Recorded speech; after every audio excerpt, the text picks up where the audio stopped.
Hi, this is Kane Hodder, better known as Jason from Friday the 13th, Victor Crowley from Hatchet. You are listening to Midnight at the Monster Museum. Keep listening, or I'll kill you. This is Charles Band. You're listening to Midnight at the Monster Museum. Way to produce. Yep, I'm recording now. You guys missed all of that stuff. I'm ready. Am I ready? I'm ready! All right. Episode 11, Midnight at the Monster Museum. Midnight at the Monster Museum. I'm Tom, and this is Jeff. What up? Over there is Waleed. Hello. And we are here today to talk about true, primal, unadulterated. Unadulterated. Yes. There you go. Fear. Fear.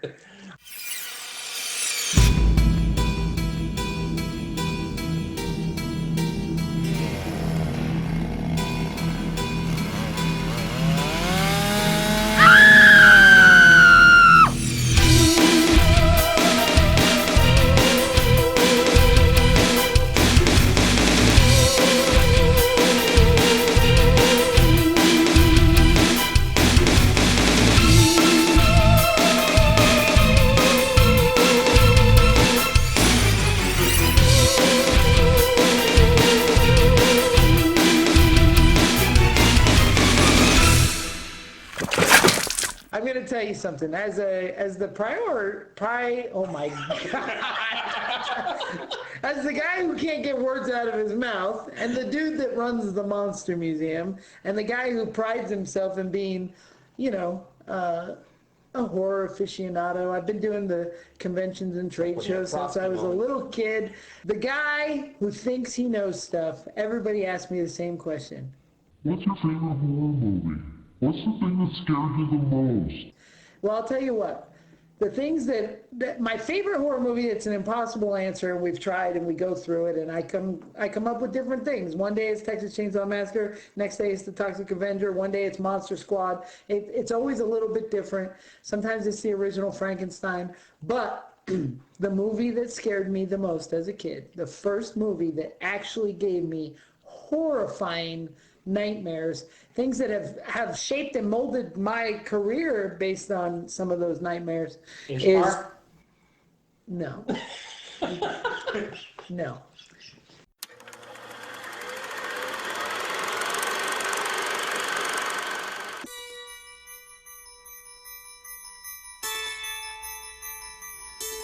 Everyone has a birthday they'll always remember. Can we open my presents now, Mommy?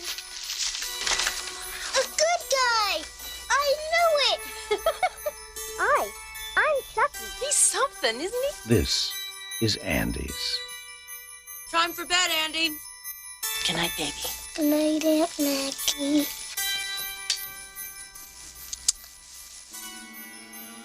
Good night, Chucky.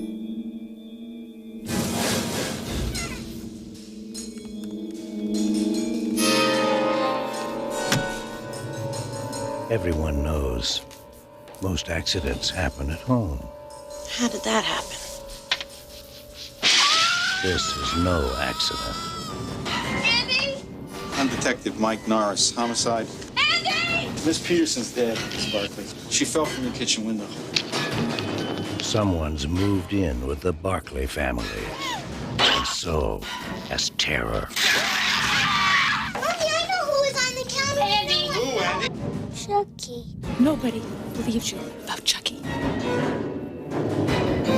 He came alive in my hand. Oh, for God's sake. Why won't you believe me? Because I'm sane, Mrs. Barkley, sane and rational. No one believes the truth.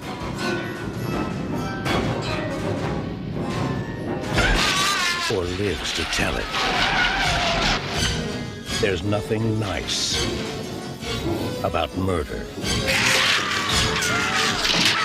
And there's nothing innocent about child's play.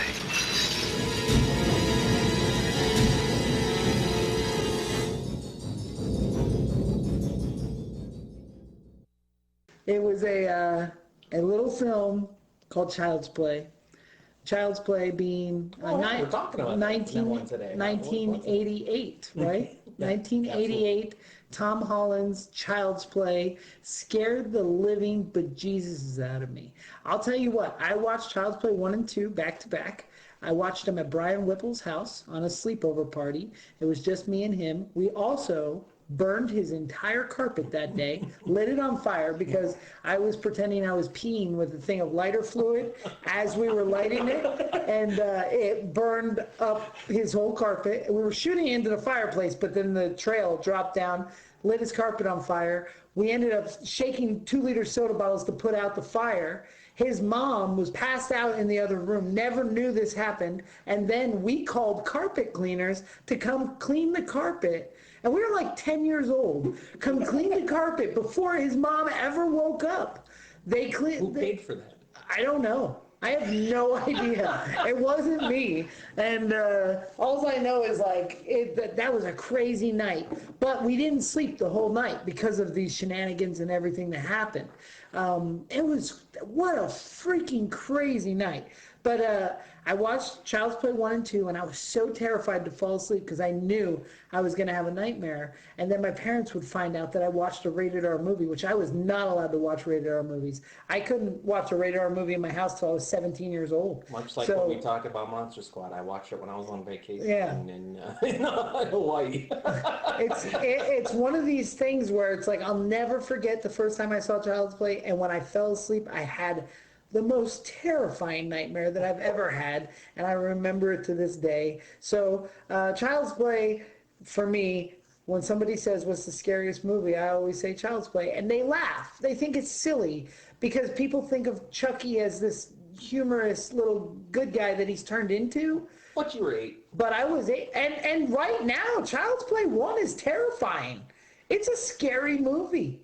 That doll is scary when he's all burned up and they're like, hey, look, he's not alive. And just the sound design of the hands catching that burnt, tufted head that sounds like a freaking beehive. It's like, pop. Well, I know we are going to talk about the different things and stuff. And the funny thing is I watched it after what I watched. Before I'm going to say anything else to you, what movie scared you the most as a kid? Oh, Scanners. Scanners? It was the first horror movie ever. That scared you more than Child's Play? I was 6. Yeah. And I didn't know movies were movies. I thought people could really blow your head up and like, do you remember the ending of that movie? I do. And he has the veins popping out and blood squirting out, his eyes melt and his chest starts on fire. This is blowing my mind that's the movie that scared you the most. Yeah. Well, because I didn't think. I mean, I love David Cronenberg, and Scanners is kind of a slow. Well, I didn't burn. see it from the beginning. I caught it at the tail end. Yeah, and that's the meat and potatoes. That's the good stuff. And it just. I did not know it was a movie, and it terrified me because but it played a good effect because then 2 years later I saw Nightmare on Elm Street for the first time, and that was a scary movie. It didn't scare me. Really? Because I knew it was a movie. That's crazy.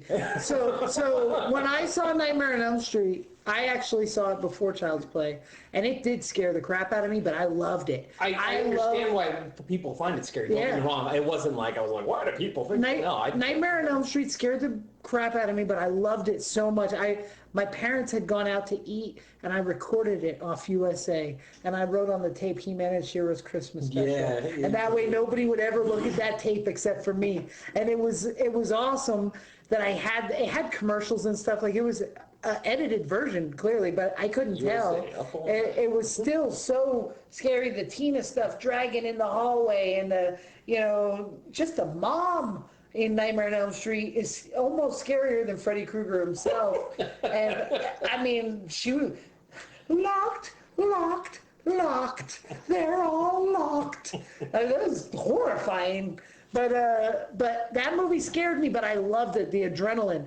I hadn't seen Child's Play yet, but I missed the original run, and then when part 2 came out, do you remember the trailer that was like, watch out, Jack, Chuckys Back. Well, the Jack in the Box. Yeah, and that promo, everybody on the playground was running around going, watch out, Jack, Chucky's back. Well, and I was like, this is when I was a teenager. I was so, like, telling everybody that I love horror movies. I saw that in the theater though. And I loved it because I didn't. it was one of those things where by the time I had talked such big game about how much I loved horror movies, and then we went to watch part one, and I might have even alluded to the fact that I saw part one, which I did not. When we watched them at Brian Whipple's house that night, it horrified. And I had an extremely close relationship with a Teddy Ruxpin. Like me and Teddy, he was my best friend. That dude, I dressed him up for Halloween multiple years. Like Teddy Ruxpin and I were attached at the hip. So to see this good guy doll thing, that's basically my buddy meets Teddy Ruxpin, it was horrifying. And I believed every bit of it. I believed that my Teddy Ruxpin was going to come to life and get me. And Did you ever want it to come to life though? Not after I saw the movie. And I actually did I mutilated my Teddy Ruxpin after the movie. I removed one of his eyes and I took his lower jaw off. And if you know me and some of the characters I've made later in my career, that has followed me. And I still have that Teddy Ruxpin with the missing jaw and the missing eyeball. He used to live in the museum, yeah, but now he's at home where he belongs. So yeah, Chucky and me, we have a long, lurid history. But scanners, that's crazy to me. Well, think of it in the concept I get it. Where it's like you think you're just like, I don't know to say closed circuit television. I do remember watching TV, believing that the people were acting inside of a television, like thinking that was a real. Like when I used to watch Dukes of Hazzard, I thought somehow I was watching Bo and Luke Duke. I didn't know they weren't real. I didn't know Conan wasn't real.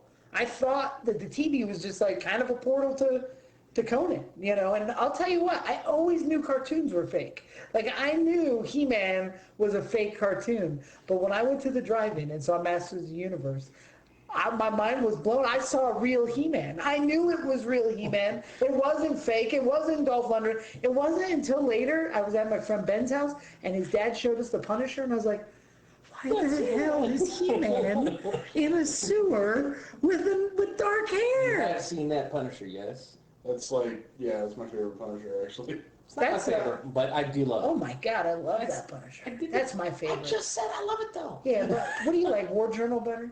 I like the series.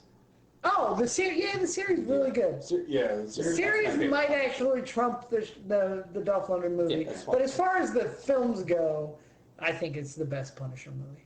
Yeah, when it comes to the thing movies, that bothers me is he never has a skull, except for on the end of the knife. But he goes, the easiest thing to get right about that movie, and that always bothers me. Yeah, it's weird.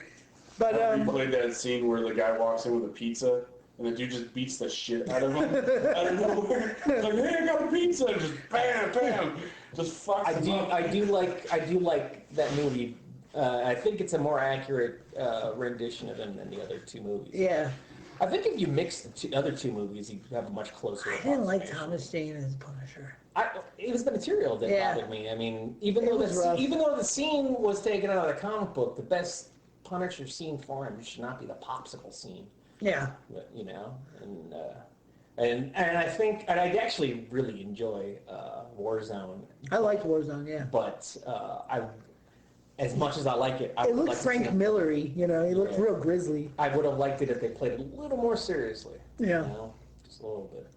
Well, for our flashback feature, we are going to do Child's Play, and that's why I bring up the fact that it scares Tom Holland, me. and I just gotta, since we're getting Tom Holland directed Fright Night, which is also one of my favorite horror movies, and then also one of my favorite kids movies, which wasn't totally a kids movie, which was Cloak and Dagger. I love the movie so much. And what about Thinner? I like it. I love Thinner. I do. I really like Thinner. Most people hate Thinner. I used to freak out the girl that liked me because I wasn't into she. I just wanted to be friends with her, and I'd always go, and it'd freak her out. I think Tom Holland is a wonderful director. I wish he directed more stuff. Everything that he has made, I love, and I love Fright Night, and I love Child's Play. I know he had a lot of problems on Child's Play and didn't always get his way, and he originally wanted Charles Lee Ray to be Amy's father. Yeah. which is just weird. I'm glad that doesn't happen. He also has fallen away from the series quite prominently, so I don't know that he'll ever. I don't know if he has as much love for Child's Play as I don't think as the rest of us. But well, there was also a story. I mean, he's credited as a screenplay writer along with Don Mancini and John Lafia, who directed the second one. Yeah. But they ended up almost suing him because of that. I don't know the details on it, but that was a driving wedge between them, and he actually had them barred off set because of that. Wow. Yeah. Well, I do know that they came to him with a script done already. Like, it wasn't his movie. He got hired as a director, but apparently they butt heads from the beginning. Mm-hmm. And one of the... It's too bad because it's such a well-directed movie. Yeah. And it would be interesting. I don't know, is there any making of that exists of that movie? Yeah. Because I would love to see, well, I mean, a candid one where we would hear who wanted to do what and where, because there's so many different directions this movie was going to go. There is a really good making of documentary that was on HBO in 1988 that came out before the movie, and it's on YouTube. I've watched it several times.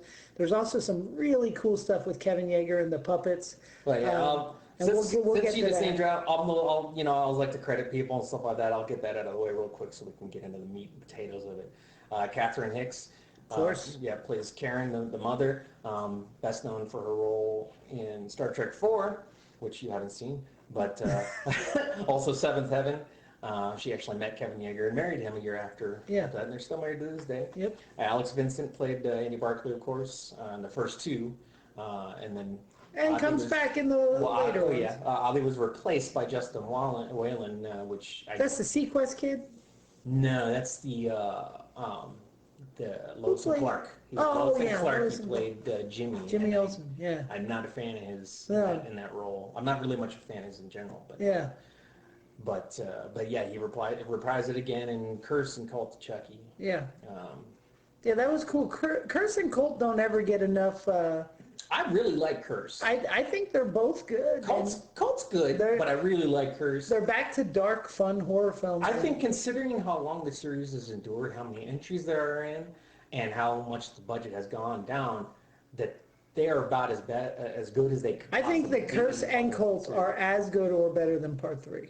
Oh, I think 3 is easily the weakest in the series. I know you're not a fan of Seed? Seed. Yeah. I've become... But you like it better than 3, right? Yeah. I don't like... To me, it's the closest... Because what I always credit the series for is reinventing itself, and I think 3 is the closest to being reminiscent of others. Where it doesn't have a lot of new ideas. That's not to say it doesn't have anything new, but... Chris Sarandon plays Detective Norris. Also from Fright Night? Yes, Fright Night, and also Prince Humperdinck in The Princess Bride. Of course. And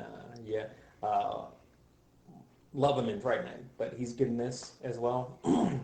And of course, Brad Dourif. Yeah. The voice. And also as Charles Lee Ray in the first one. Yes. He plays in a couple different movies. Yeah. He comes back too with the wig in the later ones in Curse. Yeah. One thing... Did you know that Kim and Kevin Yeager never met until 2018? I had no idea about that. They never met, because he was doing mainly voice work. Yeah. And he didn't film all that much for the first movie and stuff, and so they didn't meet until a horror convention in May 2018. That's crazy. Yeah, and Yeager stayed with the series through Bride of Chucky. Yeah. And Bride might be the best looking of the puppets ever. I mean, I absolutely agree. Technology-wise and artistic-wise, they're incredible. They're so articulate. Well, Kevin Yeager, for those of you who don't know, he's a master of puppetry. He created The Crypt Keeper. He created Chucky. He's done so much awesome. Nightmare 3. Yeah, of course. Nightmare 3. He sculpted Freddy for Nightmare 2, which is the look. Nightmare 3 is my favorite of his work. I mean, so many creative. He has gone on to. He's just incredible. His work is second to none, and one of my greatest heroes. It's so clean and fluid. Everything's fluid, whether it's a prosthetic. I mean, even look at the heads in Sleepy Hollow when they spin off the body like those. every movement that his stuff does is so fluid. But Kevin Yeager is the man. He was supposed to, as an effects guy, he always wanted to be a director, and he was supposed to direct Hellraiser Bloodlines, and that got taken away from him. I didn't know that. And then he was also supposed to direct Sleepy Hollow, and then that got taken away from him. I would have liked to have seen that. So it's a really, well, Tim Burton came on, and everybody was crazy for Burton then. But it'd be really... That's what I don't like about the movie is it's very Tim Burton-y, yeah.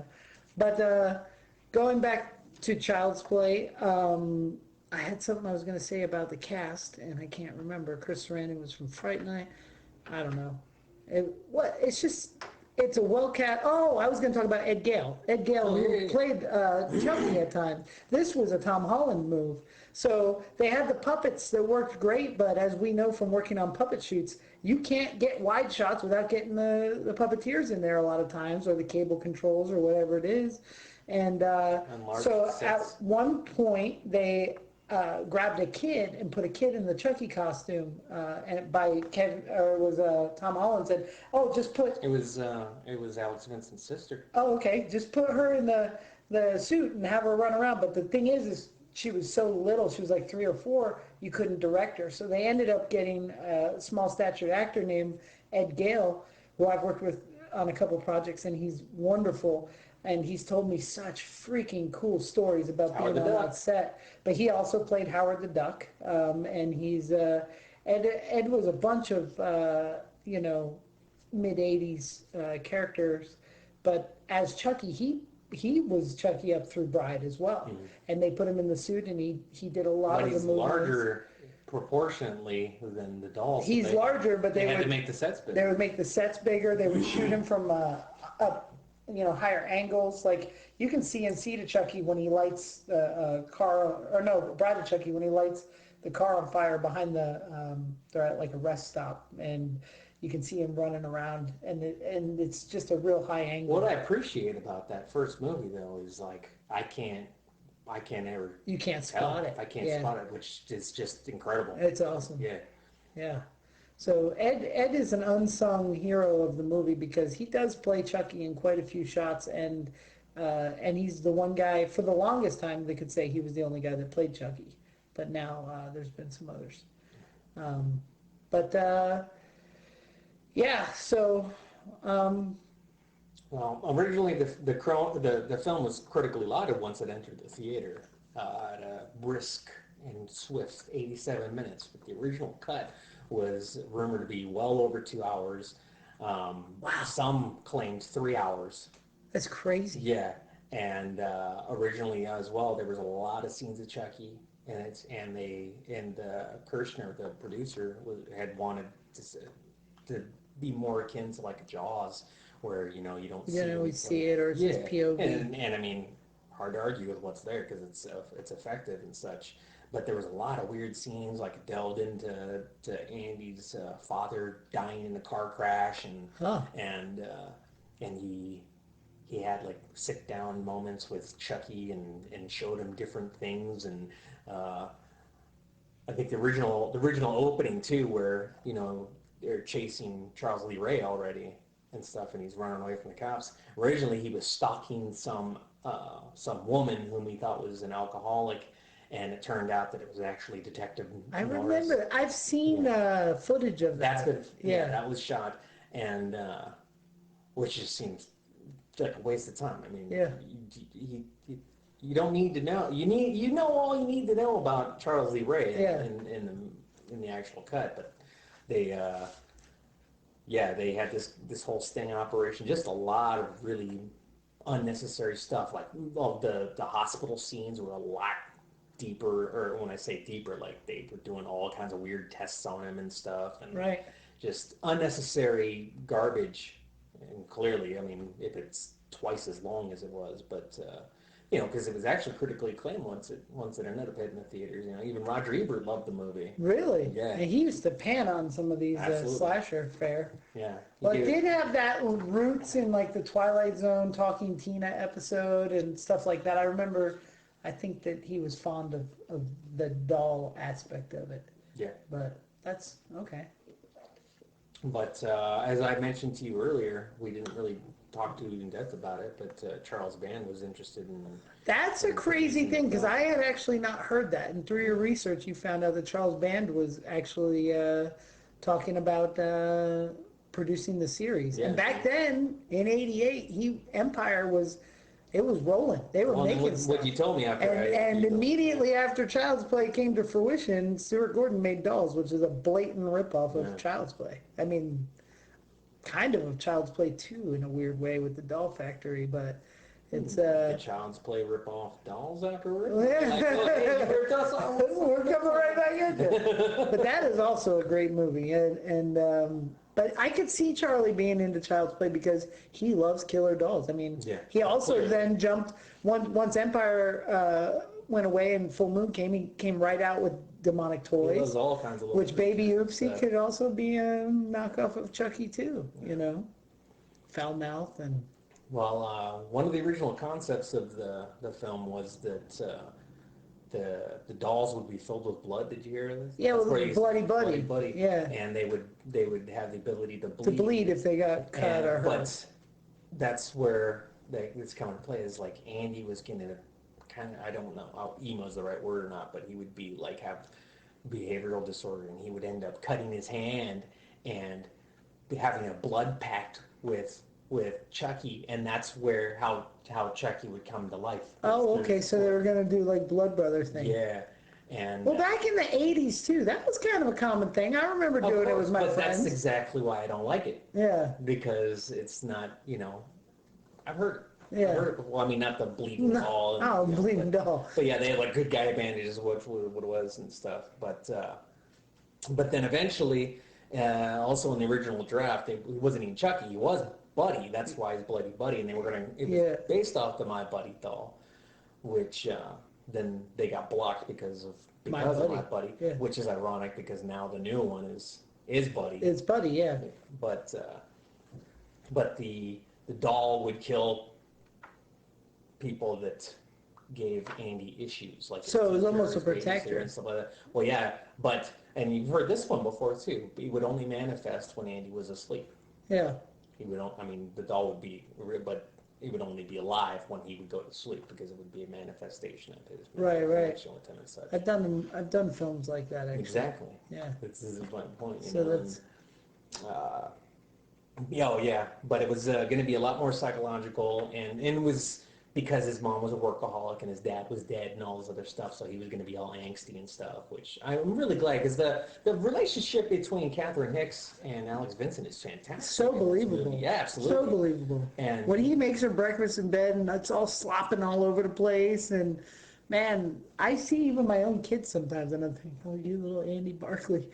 It's really fun. We've had Alex Vincent out here to the Monster Museum, and it's really weird standing next to a dude that we are exactly the same age, and we're both from the same area in New Jersey. And like as a kid watching that, I felt like I was that, I related so hardcore. Like I said, I had a great relationship with my Teddy Ruxpin, and it was. If I had told somebody he was alive, nobody would believe me. I understood where he was mentally. And when we had Alex here, like to tell some guy who's exactly your same age and clearly kind of over he was nice. He loves that he's famous for this, but he wasn't like overly about the character. Well, not just that. Well, it's weird because it's like he doesn't have the same admiration for the love of the character, right? Even beyond himself. You look at somebody like C.J. Graham, who played Jason one time, and he came here and he's telling everybody Jason stories, and he's doing Jason poses, and he's telling everybody about, oh, well, the hockey mask, blah, blah, blah, blah, blah, and oh, this, and when the lightning strikes, and blah, blah, blah. But then you got Alex Vincent, and he's like, yeah, man, I was 6. It was fun. The doll wasn't scary, and I didn't really like horror films until never. But, it was an interesting thing because, like, my whole life I felt so close to Andy Barkley. And then when I meet the real Andy Barkley, I'm not saying he was a jerk or anything. It was just, like, not a big deal for him. It was a big deal for me and not him. And I was like, okay, cool. So me and you, we lived different lives, even though I thought we lived the same life. But I lived the same life as Andy Barclay, not as Alex Vincent. That's the difference. That's what the difference is. Well, further irony was that MGM and United Artists, they're the same company, they got so much flack, and a lot of the higher-ups didn't like the subject matter of the movie because it dealt with children, and they thought it was going to lead to violence and all this stuff, that they disowned the movie despite its popularity when it came out, and that's why Universal took over distribution rights after that. I say ironic now because that's exactly why we have Remake City now with it and the separation that's happening, which is ironic because it's MGM still, and now they're trying to cash in on it, which is so funny. We don't want nothing to do with it. Well, now we want everything to do with it, but it's also why things are different now. We've spoken about the differences, and we'll go into that, of course. But I just think it's funny that it kind of came full circle, also with ideas and stuff too. But we'll get into that too.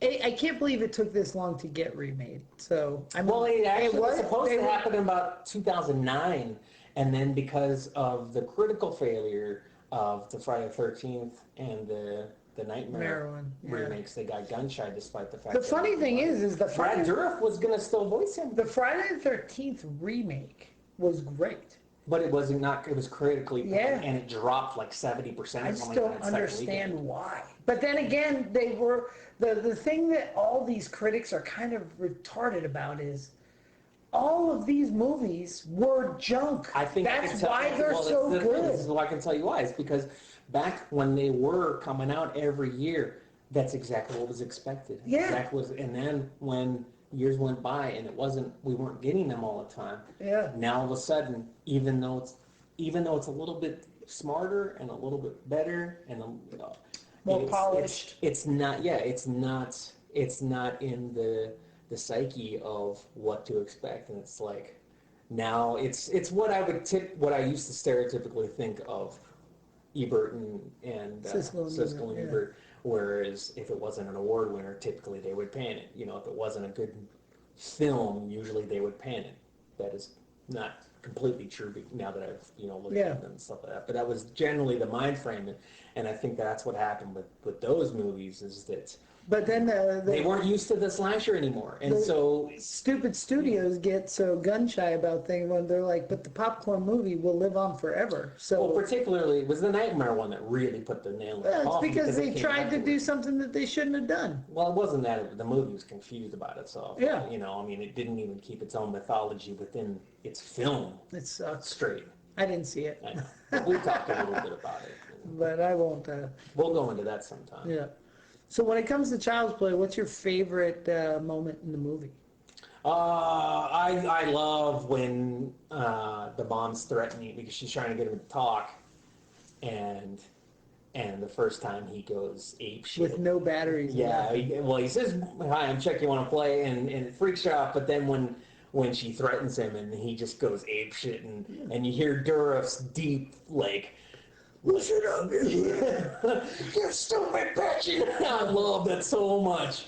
And that was ballsy for them to take that doll to that dark spot. Absolutely. Every time they swore, this is before Family Guy. Like, we didn't see cute things swear. It's not just that. It's up until then they've kept that really very stiff doll face that just has very little movement doing most of the talking, and now all of a sudden it's fully animated, and his mouth is There's I think there's 7 different versions of Chucky in the first movie because he evolves. He's turning more and more human. His hair recedes. His eyebrows grow. He was actually going to start growing facial hair for a little while too, and then it just didn't make the cut. He looks awesome, and I have a version of it in the museum that I sculpted. It's off version 2 where he still has the drawn on eyebrows, but his face has come alive a little bit. And a lot of people are confused by it, and they're like, "What? This looks so weird." And I'm like, "Watch the movie, man. He was weird." Yeah. But well, it's because he's becoming human, and it's not just it's not just the doll. And I think that actually goes over a lot of people's heads.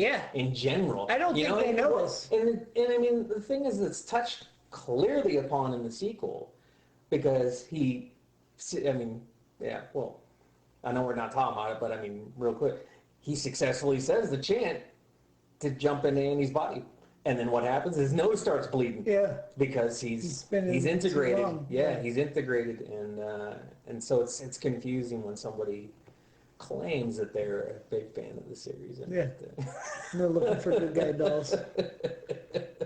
But yeah, I'd have to say that my favorite portion of the movie is actually when the doll convinces Andy to take him out to the ghetto, like in the middle of the snow. This little kid in a snowsuit just walking through like tent city and abandoned buildings and voodoo houses, and it's like, holy cow, this doll's got I mean, and this is why it's so weird, because Andy thought, in the first movie, Andy believes that Chucky's his friend, and he doesn't think he's there to do him wrong. And then he tries to kill his parents and kill him, and that's that's what's so scary about part one for me, is like he trusted him, he believed him. That was how his great best friend. is Alex Vincent in that movie? Oh, he's so good. When he's at the psychiatric ward and stuff, and he knows Chucky's coming for him, and he's alone.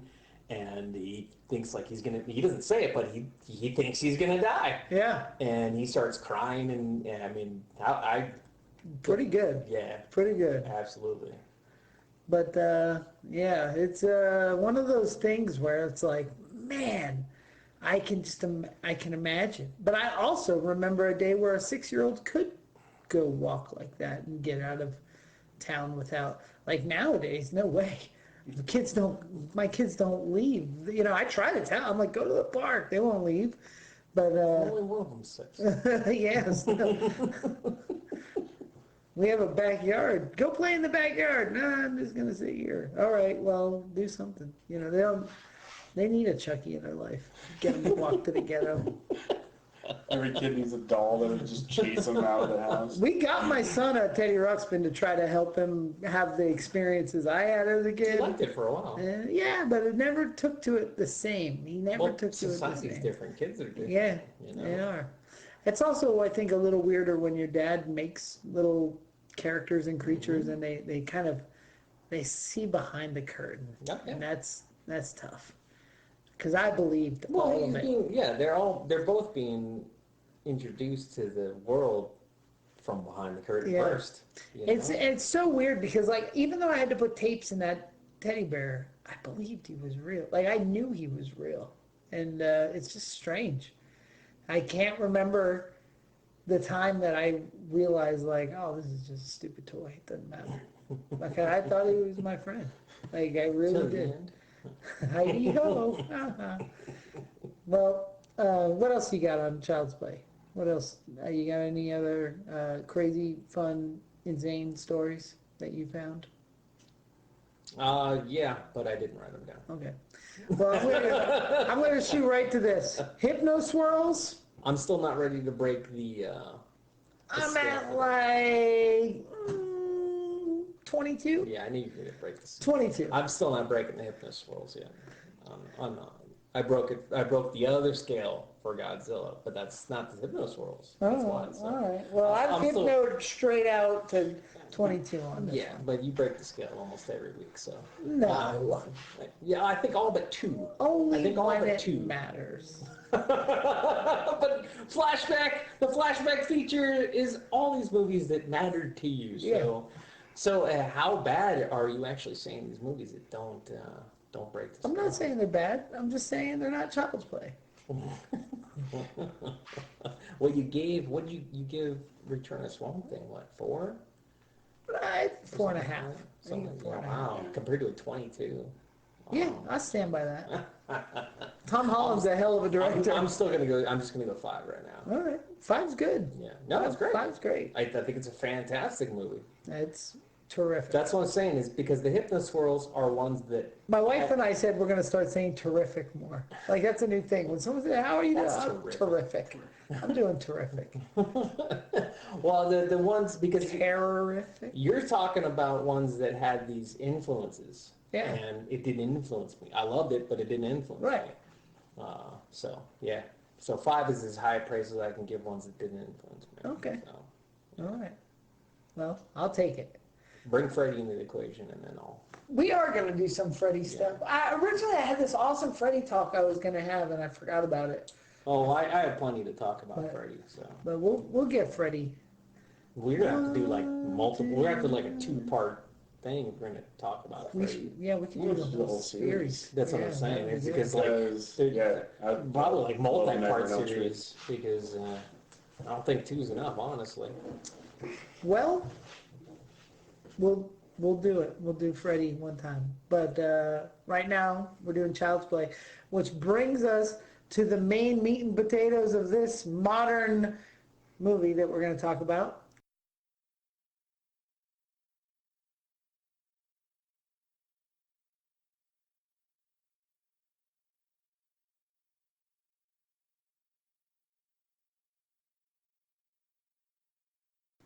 And it's Child's Play.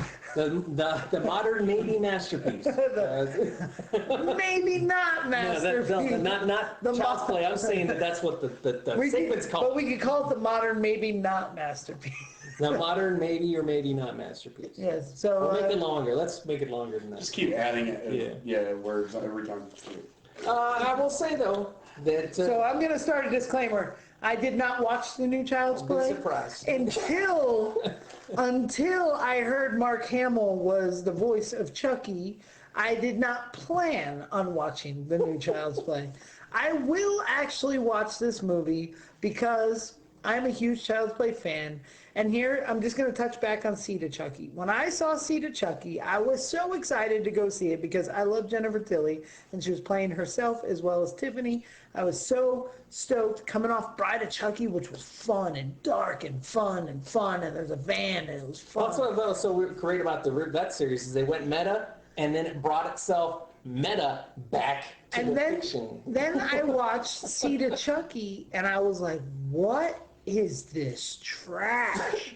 I didn't understand. I didn't get that it was a comedy, not a horror movie. I didn't understand that it was like a John Waters film with Glenn or Glenda being a callback to Ed Wood. I saw it once in the theater. I never watched it. I just didn't get it. I was so disappointed because they looked like Bride of Chucky's, but that kid did not look like the end of Bride of Chucky, and I just didn't get it.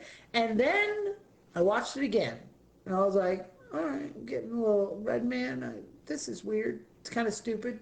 I'll watch it.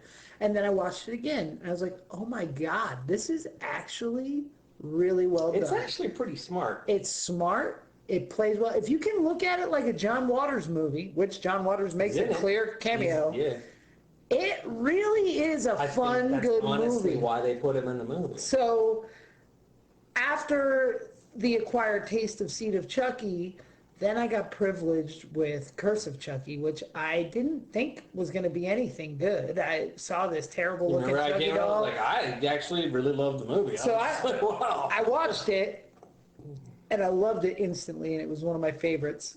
You remember me coming back and telling you that? Because you thought I was going to destroy it. So then I watched Cult of Chucky right when it came out, and I loved that as well. It was a great follow-up. But it is a good movie. But then this new thing comes, and I see this stupid-looking doll, and I see these stupid advertisements, and I see this stupid stuff with no Brad Dourif, and I was like, how are they going to follow up these last 2 decent horror films with this garbage going theatrical? I was so mad. But then I remember Seed of Chucky, and I think, I already have some good Child's Play movies and memories. I'm going to give this a shot. We're going to see how it is. And it could be crap or it could be good. I don't know. But Jeff did see it. He saw it this week. Exactly what I said in the first place, that it looks like a well-made movie. It's a well-made movie. It looks like a very entertaining movie. It's a very entertaining movie. But I don't know why they called it Child's Play. They should have called it... They should have called it something else. Kids Play. I think they should have called it Your Friend to the End or something akin to that. And that way they link it to Child's Play as being a wink and a nod without straight up calling it Child's What about Play. Bloody Buddy? They could have called Maybe it Bloody that Buddy. too, which that makes sense because they are buddy dolls in this. Which They're not Chucky dolls. No, his name. This is what drives me crazy. You got Andy Barclay, who is nothing like Andy Barclay. He's even older, and you even play on that too. That he's past the age that Playing with toys. Yeah, well, this doll anyhow. And you have his mother, who is nothing like Catherine Hicks at all. And then the cop is Mike Norris, but he's nothing like Chris Sarandon. So names alone, nothing, just like, don't even know why. I mean, that's the only link, really. And you have Chucky, but... He's called Chucky. Yes, but he's a buddy doll. This is the weird thing, is that there's no reason why he's named Chucky. The dolls ask you to give them the name. And the kid, Andy says Han Solo. And because he's broken or whatever, he just spits out, "Oh, I'm Chucky." He's like, "That's not even close to Han Solo." You should have said Chewie. Well, that would make a lot more sense. Yeah. And I said Chucky, and yeah, I agree with you 100%. But yeah, so there's no reason at all his name's Chucky, at all, just other than because he was Chucky in the original Child's Play. And but the movie itself is extraordinarily funny, extraordinarily entertaining.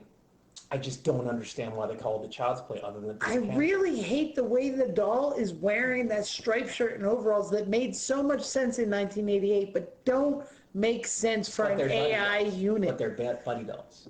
Yeah. So they're still doing a wink and a nod to my buddy. But to today's standards, it should be wearing... Well, this is the weird thing. A baseball tee or something. That's the weird thing, though, is despite the fact they're playing up the more modern technology stuff, I think they're deliberately trying to get you ingrained in a more nostalgic mentality because, like I said, it starts with an Orion logo, and like they do this weird point of view thing that reminded me of RoboCop when he was being built and stuff. And they do a few different shots of that. Anytime you're seeing through that, it's all distorted and it's not modern technology in that respect at all. Yeah, nothing distorts like that anymore. This is completely off subject, but do you think they'll ever remake Chopping Mall? No. If they did, they should just call it Killbots like Chopping Mall was supposed to be. There you go. I think they will. It's picking up lately. I've heard people talking about it a lot, and it's coming up a lot. The only reason why is because it's getting to the point that, like... What else is left? Chopping Mall was fucking rad. No, it is. I'm not just... No, just let me tell you why. The reason why is because, like... It's supposed to be this sophisticated, like technology thing, but that's actually what just stuff is going to be. So it's not otherworldly. It's just the way the world is going to be. So it doesn't, So is the buddy doll grounded in reality? Like, is that like something? It's kind of like a sophisticated Alexa. Like a walking Alexa. He's got an ET finger. ET phone home? He controls things with his finger. He looks like he does his little finger glows, and I leaned over to Jamie and I was like, ouch, because it looks like ET. But here's the thing that does bother me before I go into the stuff I like about the movie. The motivation for why the doll is a killer is it goes to the Vietnamese toy factory, and just really quickly you're introduced to this builder, the toy builder. He's just a factory worker who's daydreaming or whatever, and the factory supervisor or whatever comes over there and just slaps him in the face, and it's all like, "I told you." He's speaking Vietnamese. And there's a reason why I'm saying that. He's speaking Vietnamese, they're speaking Vietnamese, and he's telling them, "I told you quit daydreaming and shit, and, that's it. You're done after today. You're back on the street where I found you after you finish this doll." And beyond that, then all of a sudden they go... And then John Rambo kicks the door open and shoots up the whole place. He's disgruntled now. And he goes on there and he starts typing on the computer and he starts... So he programmed him evil. He programmed him, but it's like, violence protocol. So it's like, why did he even have that protocol to begin with? Not only does he You know? have protocols, why is the computer in English? That we can read this. It makes zero sense. And I'm like, why are we able to read it? Because it's in English, and it's he's going down the all these different protocols that he's either turning on or off and everything, and that's why. Even more so that it doesn't make any sense. Fine, you're pissed off at the factory owner or the factory supervisor. Why aren't you doing something to him? Yeah. You're not. Whatever happens with this doll, it does not affect him one iota. Even more so because he kills himself right after he does it. He jumps out the window and commits suicide. So it's like you totally just fucked over somebody who's going to end up having this doll that has nothing to do with this factory. But set up the whole thing where like the factory 2 on the outside looks like Child's Play 2 with the lightning, and you think like something's going to hit the doll. It's a red herring. The thing is everything you just described is less of a Child's Play reboot and more of a Joe Dante's Small Soldiers. Well, this is the thing is that this movie has almost nothing in common with the Child's Play movie. That's what I'm saying. It's like what I told you is, the doll tries to kill people, but so does Small Soldiers. Yeah, no. That's what I'm trying. But what did I tell you? I said that it shouldn't be called Child's Play because it has nothing in common other than the names of these characters. It has more in common with Fatal Attraction and Terminator than it does with Child's Play. Because Chucky, it's more of Andy's the kid who plays Andy is awesome, first of all. But even though he's kind of cool, he's a bit of a prick. Because Chucky is just not understanding right from wrong. And he is basically the T-800 that's sent here to be friends with Andy. And he just doesn't take the time to teach Chucky, don't do that. And say hasta la vista. Well, that's the thing is because the everything that he starts doing, he's doing for Andy because he's his devoted best friend. The family pet scratches him, so he wants to strangle the cat to death. It doesn't happen, so I didn't totally spoil it there. Right. I think we're not worried about spoilers on this episode. Yeah, I always do that. But everything he's doing because he wants to be best friends with him. And if he just took a second to try to teach him, this shit wouldn't happen. It's even demonstrated that Chucky is capable of learning.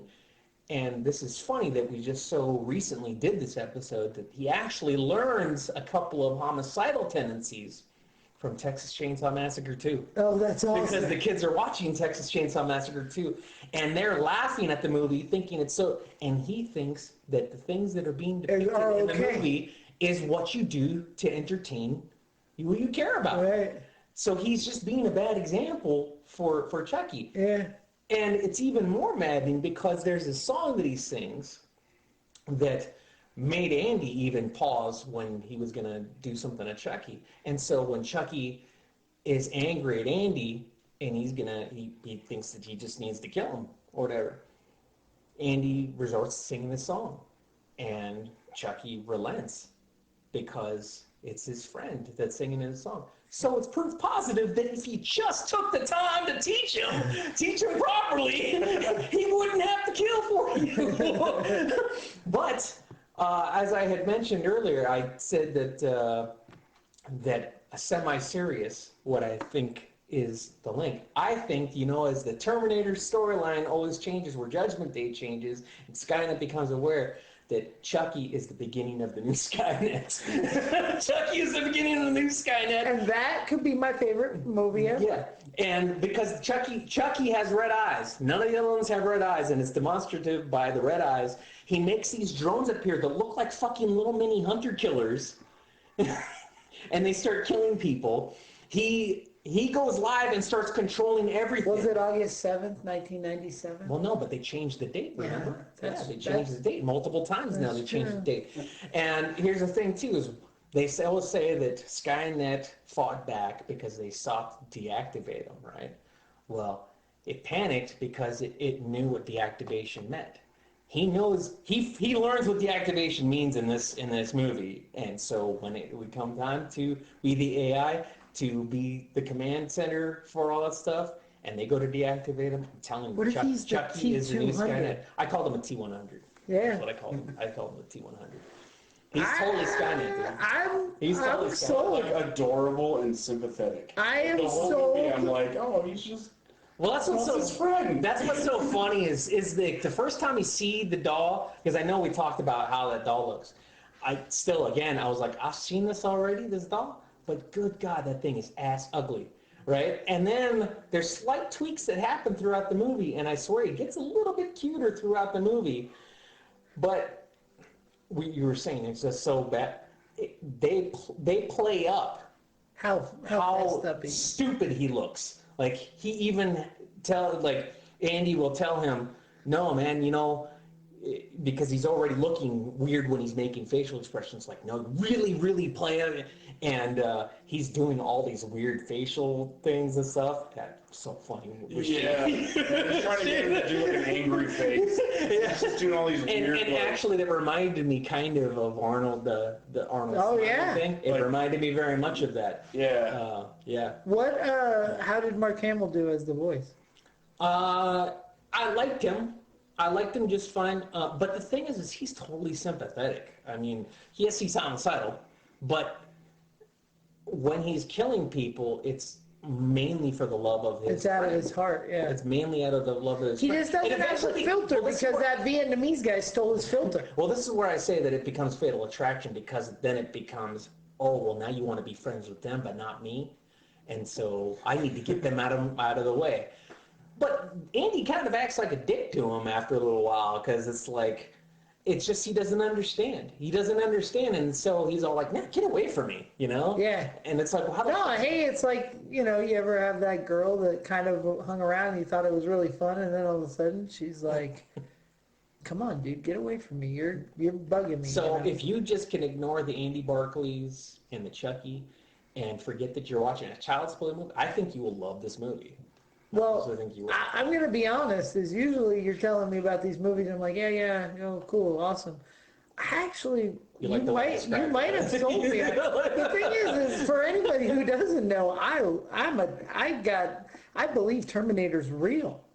So I'm like that theory that he's the beginning all of the in on it. It really ties together too. It does. All in on a Terminator Child's Play crossover. They kill him at the end, but he fucking spreads. He clearly spread himself out. Does he dip into molten lava hanging from a chain?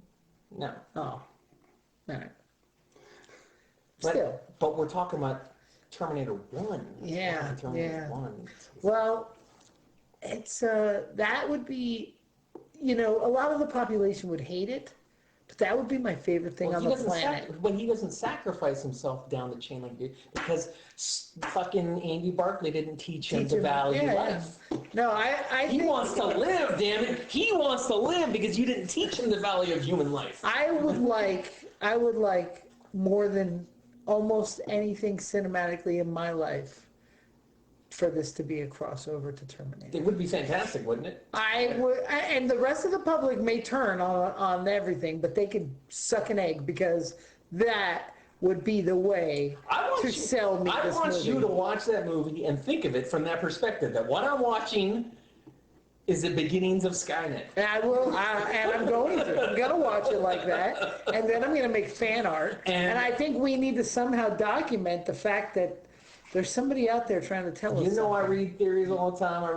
That is my original theory. No, I didn't hear that from somewhere. I came up with that. So. I haven't heard one review, negative or positive. I haven't heard anybody even talk about this movie. It's getting good reviews. I went into it thinking it was going to be a complete piece of shit. And it came funny. It's so funny. Yeah. Like, deliberately, it is trying to be funny. The kills are like cartoony, sort of over the top. They're really good. What I love, though, is when Chucky's standing over in the corner and you hear the cat noises. Because the cat's dead, and he starts meowing. He starts meowing and stuff like that. And when they pan over to him, then he plays the recording of when he clearly murdered the cat. He's just standing in the dark with his eyes glowing, staring at him while he's sleeping, just making murdered cat noises. It's so because he feels bad or something that like because Andy's mad at him, so he's trying to make the cat sounds. All he has is a dying cat noise. But see, this is Andy's fault. It's not just because the cat scratched him. He says, "I'm so sick of you." He I wish we just get rid of this damn cat. Just get rid of this damn cat and something like that. And he also, what he calls him, a dickhead or something like that. Yeah. Because the cat's a piece of shit to him. Yeah. The cat scratches him just when he's reaching down for a game piece. The cat just fucking scratches him, and so. Well, cats are the devil. Oh, that's true. So the thing is this not like he was just, I don't like that pet. I don't like that cat. I mean, the cat actually caused him harm. The cat actually threatened him. He was clearly caused pain, so he said he wanted to get rid of it, and so yeah. I'm sorry, I still got it. I have to spoil this. I have to spoil this. So he kills the mom's boyfriend, who turns out to be a married man, right? But he was going to kill him. He's going to kill him anyway, and so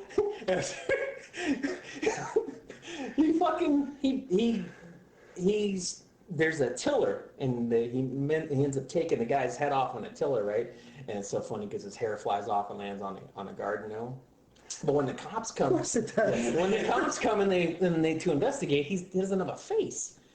And it's like totally bright red, bloody, like big eye, like sort of but that's and so when the way he lets Andy know that he did him the solid is he fucking delivers his face.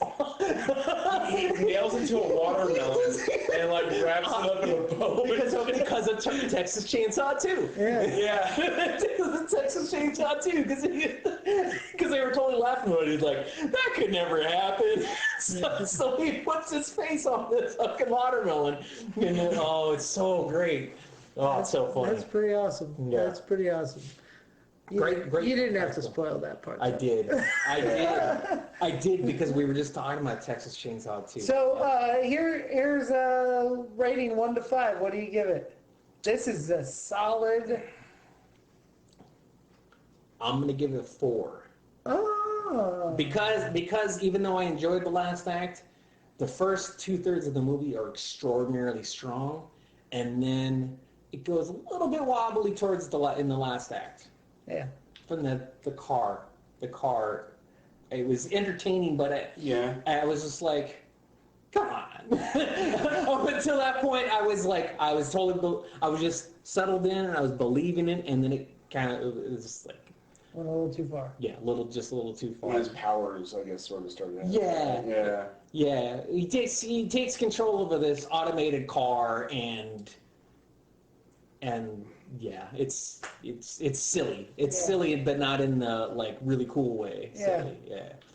All right, we got a 4 on it. And I will check this one out, and I'll let you know what I think when I do. All right, so we got to do the wheel. It would go up to a 10 out of 5 if I turned out that. If it's a Terminator. Yeah.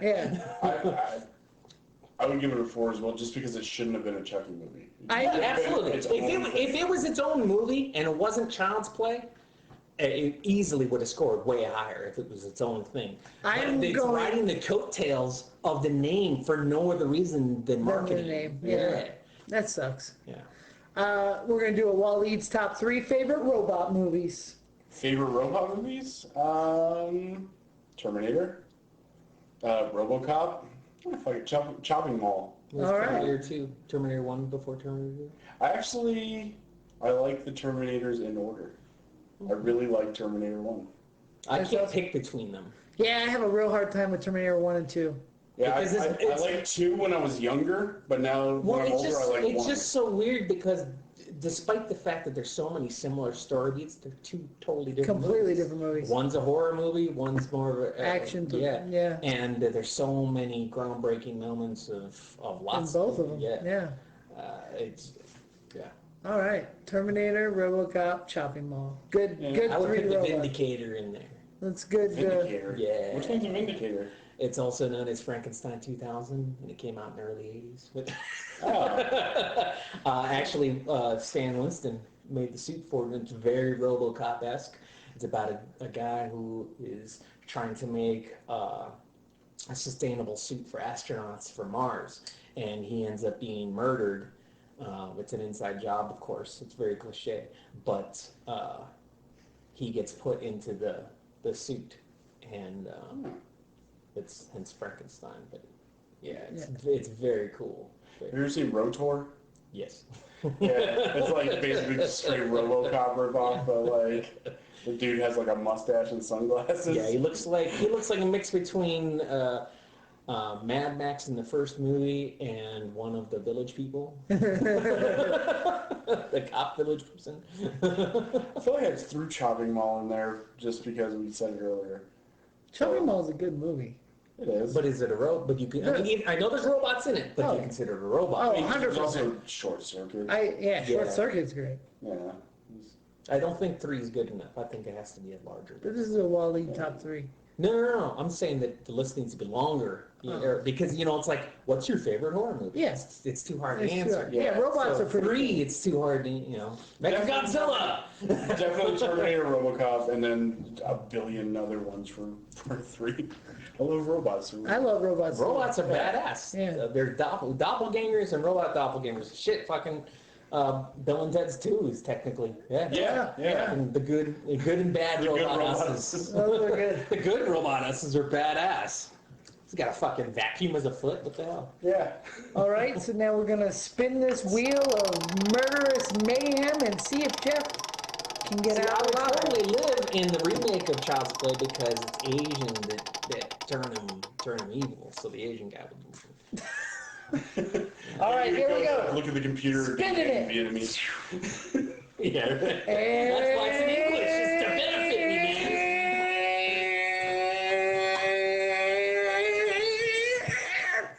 The Norse monster from The Thing. Oh, fuck. Seriously, I know what it normally happens, but that fucking dead, dude. Even Kurt Russell doesn't make it out of that, even though he doesn't get taken over. All right, you heard it here first, folks. Jeff could not survive in Norway against a monster. Would you be able to survive Chucky? He's Since in we've been talking about all the Child's Play. I'm sorry? Would you be able to survive against original Chucky? So everybody says I'll just be able to kick him. Bullshit! Right? You put him in a fire pit, he's coming back. You can't kill And Chucky. he's got the strength of a man. Yeah, there's no way. Everybody says, oh, you just kick him. It's No, really How did that work for the people that kicked Exactly. Oh, just stab him in the face with a car lighter. That'll do it. Especially now in Cult of Chucky, they were just like, oh, hey, there's 10,000 of them. Yeah. You're not just gonna kick that doll. I'll be like, Charles, totally, I'll get you whatever you need. You want me to go find the little kid? You'd for be you? like the manservant. You would just be his. I'll be your familiar. You'll be Chucky's real- I know you're not a vampire, but I'll totally do whatever you want me to do, man. I guess, yeah, you can just like rationally talk to him. I'm the Chinese manservant. I live. Abducting children from the mall and feeding them to Chucky. I want to live, damn it. Spineless fool. With that, nighttime is the bright time. I'm Tom, that's Jeff, and that's Waleed, and we are out.